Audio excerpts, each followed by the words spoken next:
Hello students. तो आपके चल रहे थे एटॉमिक स्ट्रक्चर वाले चैप्टर से न्यूमेरिकल।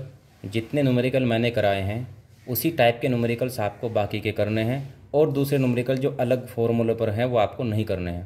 तो फर्स्ट चैप्टर हम फिनिश कर लेते हैं। फर्स्ट चैप्टर मान लेते हैं हमारा फिनिश हो चुका है। स्टार्ट करते हैं अब सेकंड चैप्टर जो क्लासिफिकेशन है एलिमेंट का, उसके बारे में है, जिसमें पीरियोडिक टेबल आपकी आ जाती है। जो फर्स्ट चैप्टर था मोल कॉन्सेप्ट वाला वो तब कराऊंगा मैं जब आपका जो केमिकल बॉन्डिंग है वो वाला चैप्टर भी हो जाएगा, तभी आपके जाके समझ में आएगा। तो अब स्टार्ट करने जा रहे हैं हम क्लासिफिकेशन ऑफ एलिमेंट। हमारे पास में जितने भी एलिमेंट रिसर्च हो चुकी है जो नेचर में है वो कुल मिलाकर के 118 है, 118 एलिमेंट हैं। अब सोच करके देखो कि इन 118 एलिमेंट को अगर हम सबको अलग अलग स्टडी करने लग जाएं और एक एलिमेंट पर अगर एक बुक लिखने लग जाएं तो 118 बुक्स हमको लिखनी पड़ेगी। करना क्या होता है कि इसकी स्टडी को आसान करने के लिए, इजी बनाने के लिए इनकी क्लासिफिकेशन की ज़रूरत पड़ जाती है। इसको आप एक एग्जांपल से समझ सकते हैं कि जैसे किचन में क्या होता है, किचन में अगर हमने सारा सामान निकाल करके एक जगह रख दिया, वही चाय की पत्ती रखी है, चीनी रखी है, वही बर्तन रखे हैं, वही ऑयल रखा है, नमक मिर्च वगैरह सब कुछ, बर्तन साफ करने के साबुन, सारा हमने एक जगह इकट्ठा करके रख दिया। और उसमें से अगर हमको किसी भी चीज़ की ज़रूरत पड़ जाए, मान लीजिए हमको चाय बनानी है और सामान की ज़रूरत पड़ने लगे, तो इतने सारे ढेर में से चाय की पत्ती को निकालना वगैरह बड़ा मुश्किल हो जाएगा, टाइम टेकिंग हो जाएगा।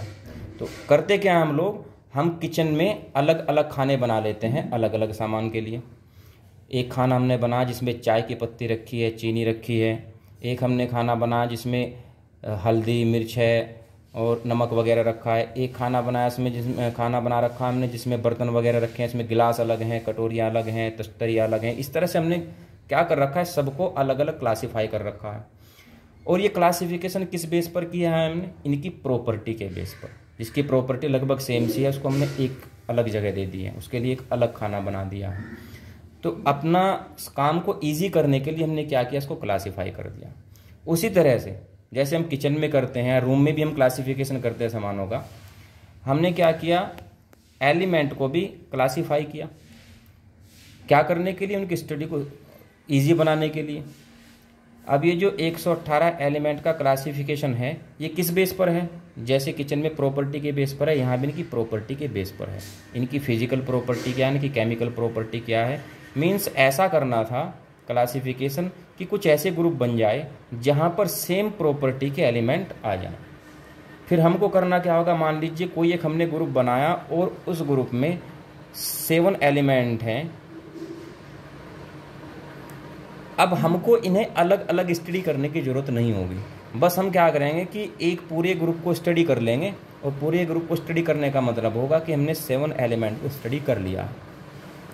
तो इस तरह से जो नई पीरियोडिक टेबल है, अब की मॉडर्न पीरियोडिक टेबल है, उसमें 18 ग्रुप हैं।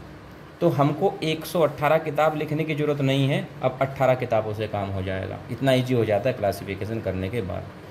अब क्लासिफिकेशन की शुरुआत कैसे होती है, सबसे पहले डोबेराइनर होते हैं, वो एक ट्रायड बनाते हैं, 3-3 का ग्रुप बनाते हैं, लेकिन वो सक्सेस नहीं होता ज़्यादा, 10-20 तक ही उससे क्लासीफाई हो पाते हैं एलिमेंट। उसके बाद न्यूलैंड साहब आते हैं, वो ऑक्टेव्स बनाते हैं 8-8 का, लेकिन वो भी ज़्यादा सक्सेस नहीं होता।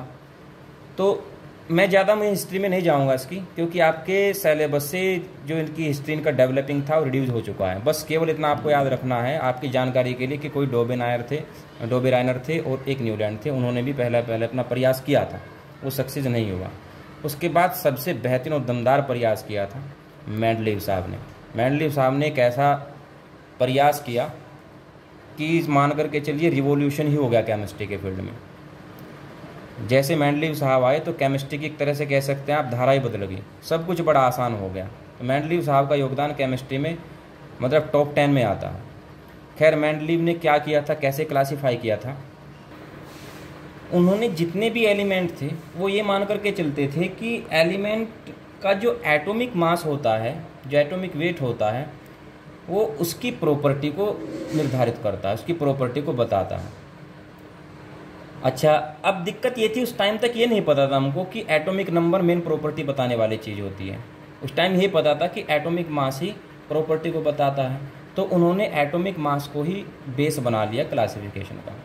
और उन्होंने देखा कि यदि हम सभी एलिमेंट को उनके बढ़ते हुए एटॉमिक मास के हिसाब से उसके रखते जाएं तो होता क्या है कि जैसे एक एलिमेंट रखा, उससे ज़्यादा एटॉमिक मास वाला यहाँ रखा, ऐसे रखते चले गए, ऐसे रखते चले गए, ऐसे रखते चले गए, तो क्या होता है कि जैसे अगला रखेंगे पता लगा उसकी प्रॉपर्टी इसके जैसी है तो उसके नीचे रखना पड़ेगा वो। फिर उससे जो अगला एटॉमिक मास वाला आता है वो उसके नीचे रखना पड़ेगा, पता लगा उन दोनों की प्रॉपर्टी मैच हो गई। ऐसे करते रह जाएंगे और फिर इस तरह से क्या बनते जाते हैं, ग्रुप बनते जाते हैं और एक ग्रुप में सेम प्रॉपर्टी के एलिमेंट आ जाते हैं। जैसे कि यही जो मेंडली साहब ने पीरियड टेबल बनाई थी वो ये है।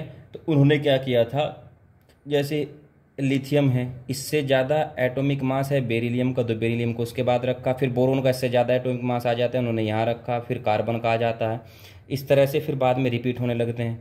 अच्छा, इन्होंने एक काम किया था, इन्होंने कुछ जगह देखा, जैसे क्लोरीन और आयोडीन में देखा कि कुछ के एटॉमिक मास के हिसाब से उसको पहले आना चाहिए था, लेकिन जो प्रॉपर्टी है, ऊपर वाले जो एलिमेंट थे जैसा क्लोरीन वगैरह थे, ऊपर क्लोरीन रखा हुआ था और ब्रोमीन रखा हुआ था, आयोडीन को आना चाहिए था पहले, लेकिन उन्होंने क्या किया, इसको उनकी प्रॉपर्टी के बेस पे यहाँ रखा। तब ये बताया उन्होंने कि आयोडीन का जो एटॉमिक मास है उसमें कहीं ना कहीं गलती है, यानी कि हमने इसको गलत मान रखा है। तो इन्होंने एक बहुत बड़ा काम ये किया, जिसके गलत एटॉमिक मास थे उसके बारे में हमको पता लग गया। यानी कि अगर हम एटॉमिक मास पे बेस पे रखते तो ये कहाँ जाता है, इस वाले ग्रुप में आ जाता, प्रॉपर्टी मैच ही नहीं कर रही थी। तो इसका जो एटॉमिक मास था उसके हिसाब से कहाँ रखा, और सॉरी जो उसकी प्रॉपर्टी थी उसके हिसाब से कहाँ रखा, यहाँ रखा। तो या तो प्रॉपर्टी गलत है या एटॉमिक मास गलत है। प्रॉपर्टी गलत हो नहीं सकती, एक्सपेरिमेंटली देख चुके हैं, इसका मतलब इसके एटॉमिक मास में ही कहीं ना कहीं दिक्कत है, इसको सही नहीं बता पाते साइंटिस्ट। और बाद में पता लगा कि वास्तव में इसका एटॉमिक मास टेलुरियम से ज़्यादा ही था, जिसको हमने पहले कम माना था। तो कुल मिलाकर इस तरह से मेंडलीव ने क्या माना कि जो एलिमेंट की प्रॉपर्टी होती है वो पीरियड फंक्शन होती है उनके एटॉमिक मास का या एटॉमिक वेट का। मींस अगर पीरियड फंक्शन का मतलब होता है कि अगर हम जैसे अगर एटॉमिक मास का पीरियड फंक्शन है तो एटॉमिक मास के बढ़ते हुए हिसाब से उसके ऑर्डर में रखते जाएं तो एक कुछ टाइम बाद क्या होता है, वे प्रॉपर्टी अपने आप को रिपीट करती हैं। इसके उन्होंने एक लॉ दिया, पीरियडिक लॉ। इसी बेस पे लॉ था, the properties of the elements are a periodic function of their atomic weight. Means कि जितने भी एलिमेंट की प्रॉपर्टी होती हैं वो उनके एटॉमिक वेट का, कह सकते हैं एटॉमिक मास का पीरियड फंक्शन होती है। तो मेंडलीव को इससे ज़्यादा आपको नहीं जानना है। इसके बाद आपको पढ़नी है उनकी जो मॉडर्न पीरियडिक टेबल है और उसका जो पीरियडिक फंक्शन क्या है, किस तरह से, वो आपको पढ़ना है। तो नेक्स्ट वीडियो में कल से स्टार्ट हो जाएगा आपका मॉडर्न पीरियडिक टेबल। अभी तक के लिए केवल इतना है।